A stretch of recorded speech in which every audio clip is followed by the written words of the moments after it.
Oke, sekarang kita masuk pada induksi kuat, gitu ya.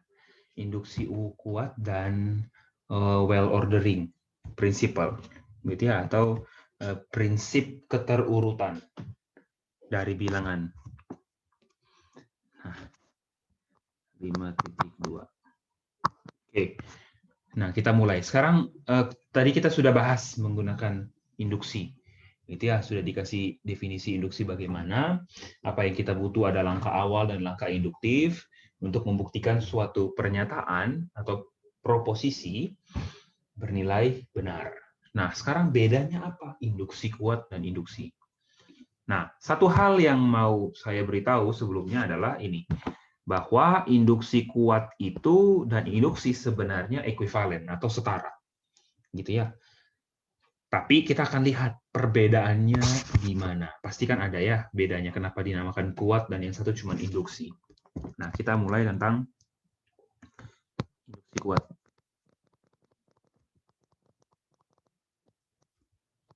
Nah, induksi kuat seperti ini. Yang pertama itu ini ya sama ya, kita untuk buktikan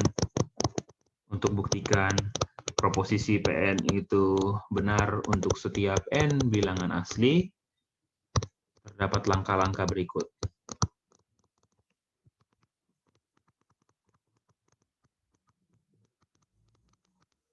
Yang pertama sama ya, langkah awal. Nah, langkah awal yang pertama yang kita butuhkan adalah sama. Gitu ya. Kita buktikan pernyataan satu benar. Nah, langkah yang kedua ini yang sedikit berbeda.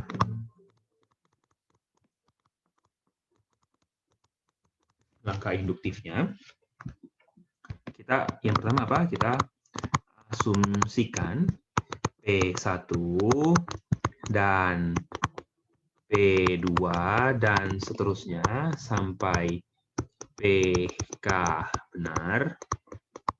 Kemudian buktikan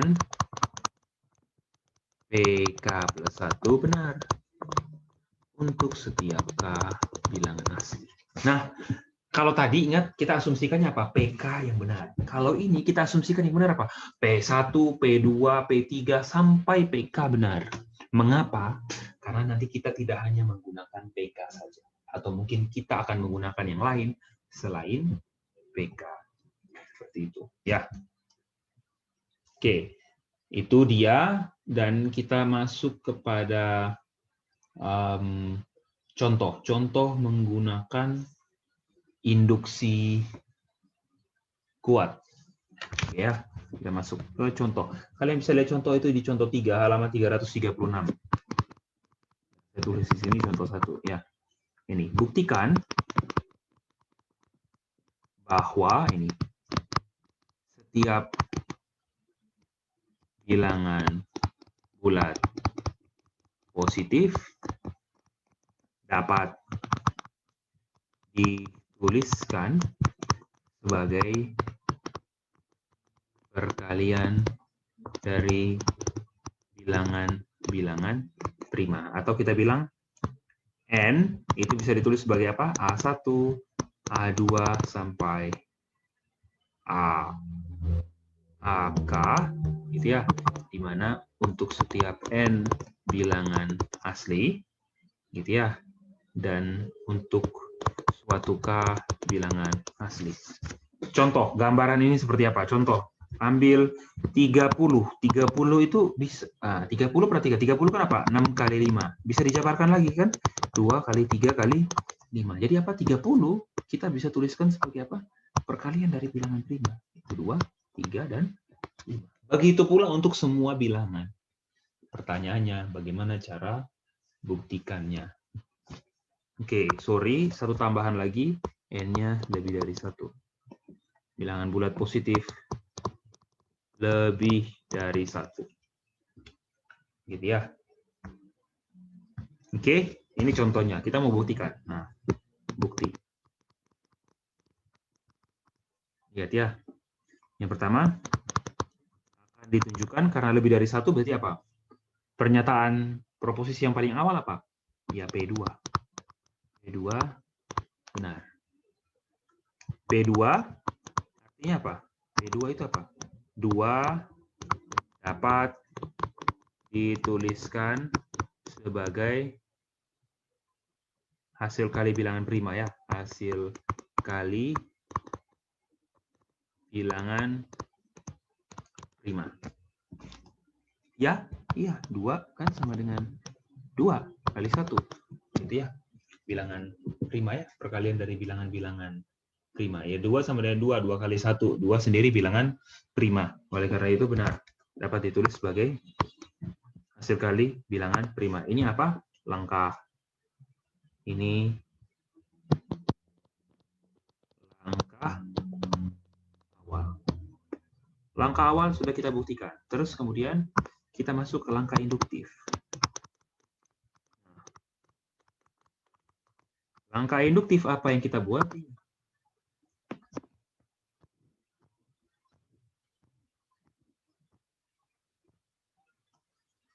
Langkah induktif apa yang kita lakukan?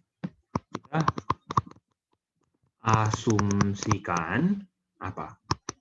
PJ itu benar untuk apa? J dari 2 sampai K, dan untuk setiap K bilangan asli. Kita asumsikan benar atau apa? Untuk apa? P2 benar, P3 benar, sampai PK benar. Tulisnya kan susah kalau kita tulis satu persatu seperti ini ya. P2 mana ya? Ini P2, P1, P2 sampai PK benar gitu kan susah ya. Sudah kita tulis saja. Asumsikan PJ benar. Untuk apa? Untuk J-nya dari 2, 3 sampai K. Artinya apa? Asumsikan P2 benar, P3 benar sampai PK-nya benar. Artinya apa? PJ itu apa? Jadi PJ apa? J dapat ditulis apa? Sebagai hasil kali bilangan prima. Ya, J kita bilang A1 kali A2 sampai kali AI. Untuk setiap J dengan J-nya dari 2 sampai K dan K bilangan prima. Dan ini untuk suatu I, ya indeks I, cuman indeks gitu ya. Nah, asumsikan ini benar. Dibuktikan PK plus 1 benar.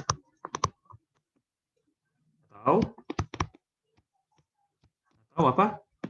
Atau apa? K plus 1 dapat ditulis apa? Sebagai hasil kali bilangan prima. Oke, sekarang kita evaluasi K plus 1. K plus 1 itu kan punya 2 kemungkinan. Ya, K plus 1 itu bisa bilangan komposit. Komposit itu jangan sampai lupa ya. Bilangan komposit itu bilangan yang bisa dinyatakan sebagai apa? Perkalian antara bilangan-bilangan lain. Contoh 30 kita bisa tulis sebagai 5 kali 6. Nah, kalau prima ya cuma bisa dengan dirinya sendiri. Bilangan komposit atau apa? Bilangan non komposit. Atau kita golongkan gini. Jangan pakai komposit. Kalau kalian kurang paham arti komposit, kita pakai ini. K plus 1 itu bisa punya 2 kemungkinan. Dia bisa bilangan prima atau bukan bilangan prima, kan? Nah, ini kita namakan 1, ini kita namakan, jangan kita namakan A, ini kita namakan B. Kalau A gimana? Kalau bilangan prima akibatnya apa?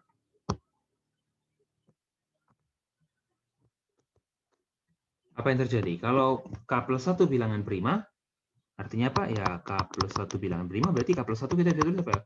Ya K plus 1 kali 1. Beres. K plus 1 dengan apa? K plus 1 bilangan prima. Selesai. Tapi kalau K plus 1 bukan bilangan prima, berarti apa? K plus 1 kita bisa tulis sebagai apa? A kali B. Di mana apa? A-nya kurang dari K plus 1, atau kita bisa bilang kurang dari sama dengan K, dan lebih dari sama dengan 2, dan B-nya juga lebih dari sama dengan 2, kurang dari sama dengan K. Nah, berdasar asumsi A dan B, apa? A dan BI lagi, sorry. A dan B apa? Dapat ditulis sebagai apa? Hasil kali bilangan prima. Benar tidak? Karena apa? Untuk semua bilangan di antara 2 sampai K, kita asumsikan benar, bisa dituliskan sebagai perkalian prima. Berarti apa? Berarti kita bisa bilang A itu ditulis sebagai misalkan R1, R2 sampai Rm, B itu S1, S2 sampai Sn. Di mana apa? Ri, Sj, bilangan prima. Berarti apa? K plus 1 yang sama dengan A kali B, kita bisa tulis sebagai apa? R1 sampai Rm, terus S1 sampai Sn. Di mana? Ya, Ri dan Sj, bilangan prima. Selesai. Berarti apa? Terbukti apa? P itu benar, yang berakibat pada apa? Kesimpulan namanya apa? Ini tadi. Pn benar untuk setiap n. Pn-nya tadi apa? Ya, untuk setiap n bilangan asli n lebih dari sama dengan 2. Atau apa? Setiap bilangan bulat positif dapat dinyatakan sebagai apa? Hasil kali bilangan 5. Ya, seperti itu. Lihat ya, kita manfaatkan apa? Sebelumnya. Lihat ya, A dan B-nya apa? Lihat ya, A dan B itu apa? Bilangan kurang dari sama dengan K di antara 2. B juga demikian, bilangan di antara 2 dan K. Kita manfaatkan apa semua? Tidak hanya K saja. Kalau hanya K saja belum tentu. Ya, itu contohnya. Nah, ini mau tidak mau kita harus menggunakan induksi kuat untuk membuktikannya. Gitu ya. Nah, sekarang pertanyaannya ada tidak ya contoh yang dimana kita bisa gunakan induksi kuat dan juga yang induksi biasa? Ada. Contohnya apa? Ini. Kalian bisa lihat contoh 4. Contoh 4 di buku ya. Dibilang apa? Tunjukkan apa? Setiap kartu postage itu perangko. Untuk setiap perangko. Buktikan bahwa untuk setiap perangko seharga 12 sen, gitu ya, atau lebih, itu dapat dibentuk dari apa? Perangko seharga 4 dan 5 sen. Oke, coba kita tebak-tebak ya. 12 ya 4 kali 3 kan? Oke. 13 bagaimana? Ya 4 kali 2 tambah 5. Oke. 14 bagaimana? 4 ditambah 5 kali 2.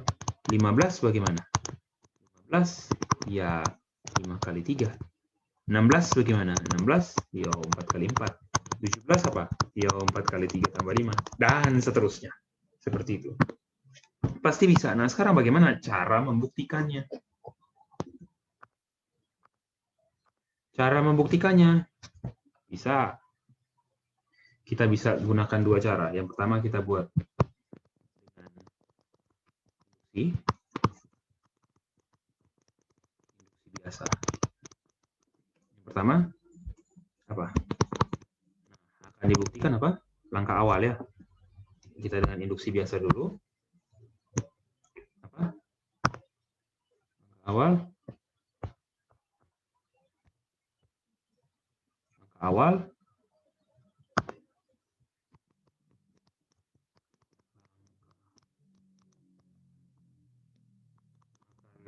dibuktikan P12 benar.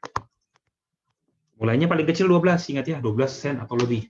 Nah, kita tahu 12 sama dengan apa? 4 kali 3. Berarti 12 bisa ditulis sebagai, bisa dinyatakan perangko harga 12 sen dapat ditulis sebagai, dapat dibentuk dari 3 buah perangko harga 4 sen. Terus kita masuk ke langkah induksi. Asumsikan benar untuk PK. K bilangan asli K lebih dari 12. Bahwa apa? Bahwa K perangko seharga K, kan? Perangko seharga K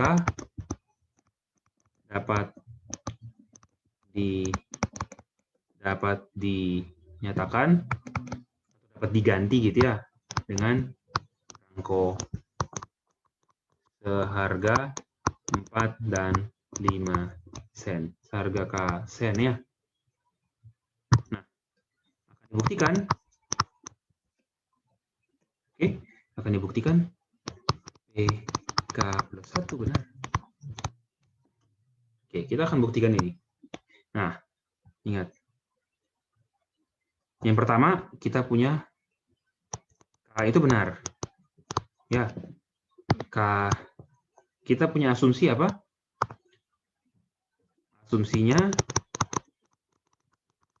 perangko seharga K sen itu bisa dinyatakan sebagai apa? Bisa dinyatakan sebagai perangko 4 sen dikali sesuatu ditambah perangko 5 sen. K sen dan ketikannya. Kita bilang itu.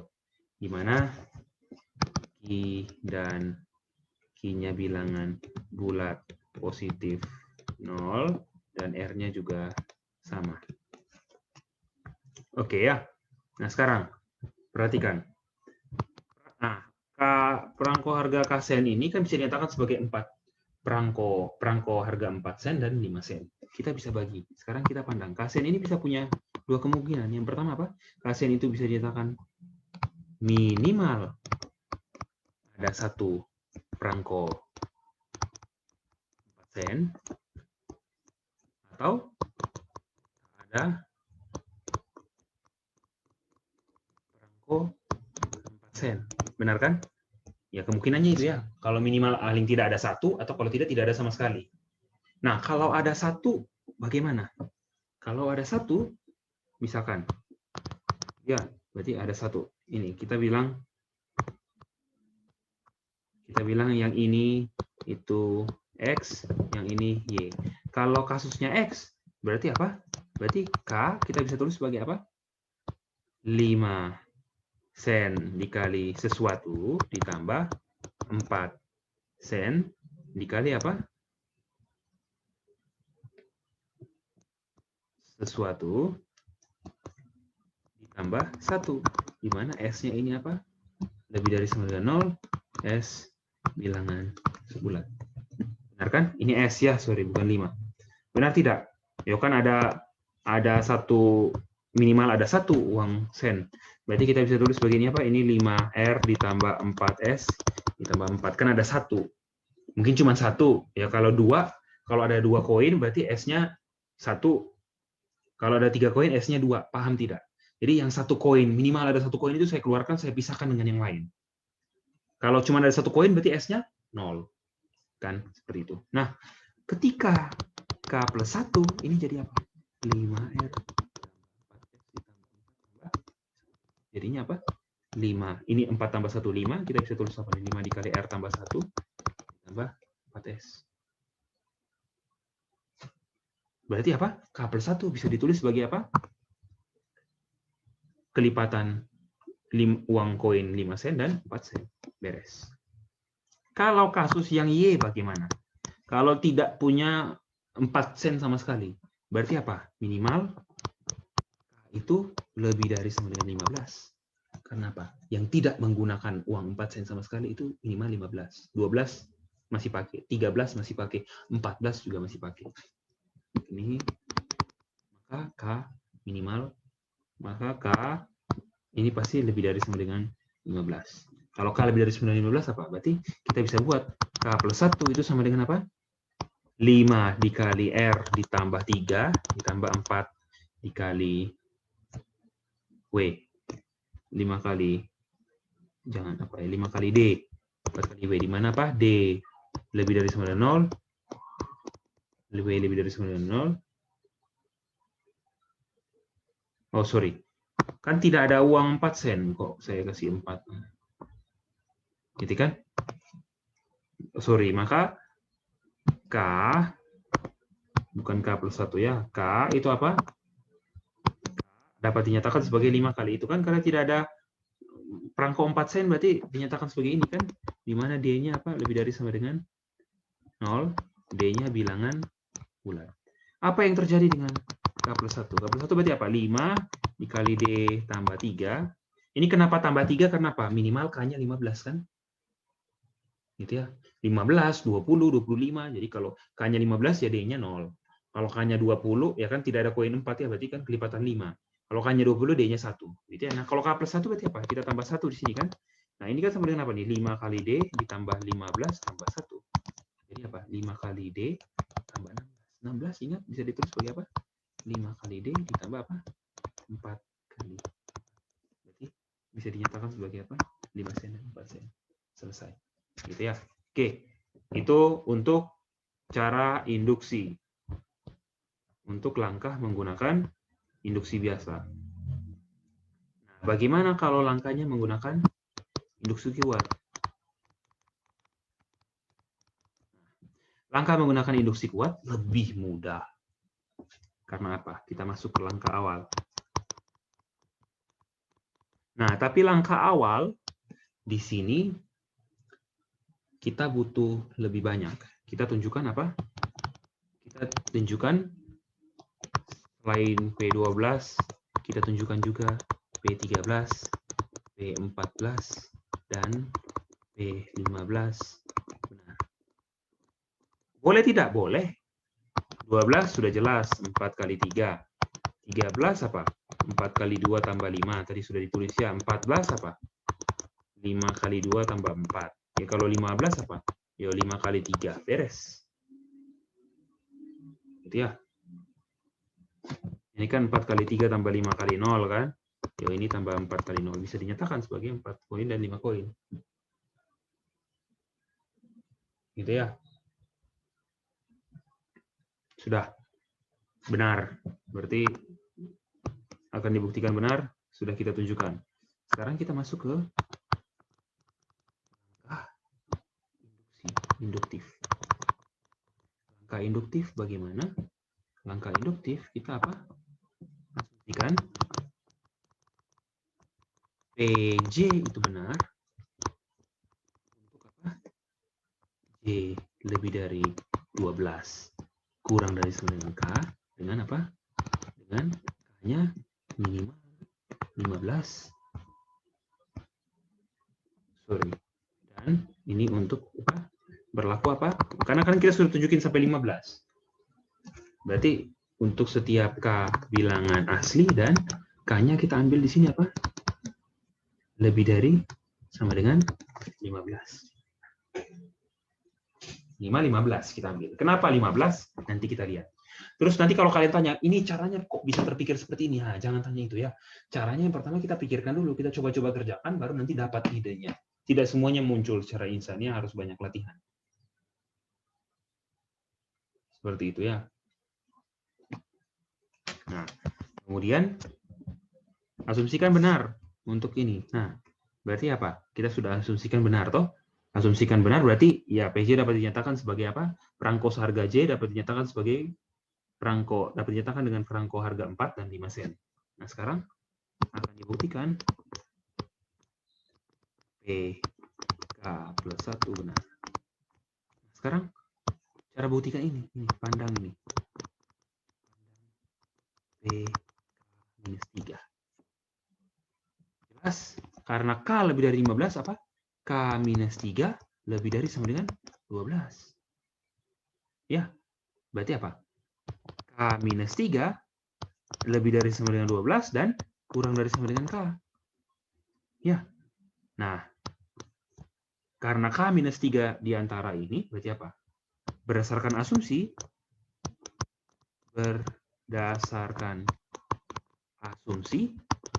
PK-3 benar, ya kan? Karena kan dia berlaku benar untuk semua nilai di antara 12 dan K. Nah, K-3 ternyata tepat di antara 12 dan K. Berarti berdasarkan asumsi PK-3 benar kan? Berarti apa? Artinya apa? K-3 kita bisa tulis sebagai apa? Kelipatan 5 dan 4 sen. Betul kan? Sorry, bilangan bulat. Bisa 0 ya. Gitu. Nah, berarti K plus 1 itu sama dengan apa? Iya, K plus 1 kan K-3 tambah 4. Jadinya apa? Yo, 5R ditambah 4S ditambah 4. Ya, berarti apa? 5R ditambah 4 dikali S tambah 1. Nah, berarti K plus 1 bisa dinyatakan sebagai apa? Perangko K plus 1, perangko harga K plus 1 sen bisa dinyatakan sebagai apa? Kelipatan perangko harga 5 sen dan 4 sen. Berarti terbukti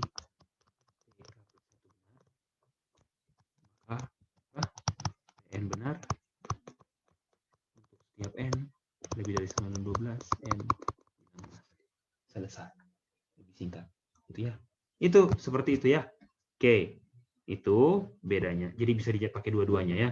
Kemudian kita masuk ke apa yang namanya well ordering property atau sifat keterurutan dari bilangan. Nah, ingat well ordering property itu bunyinya seperti apa? Saya singkat WOP. Well ordering property itu bunyinya seperti apa? Ini. Setiap himpunan bilangan bulat negatif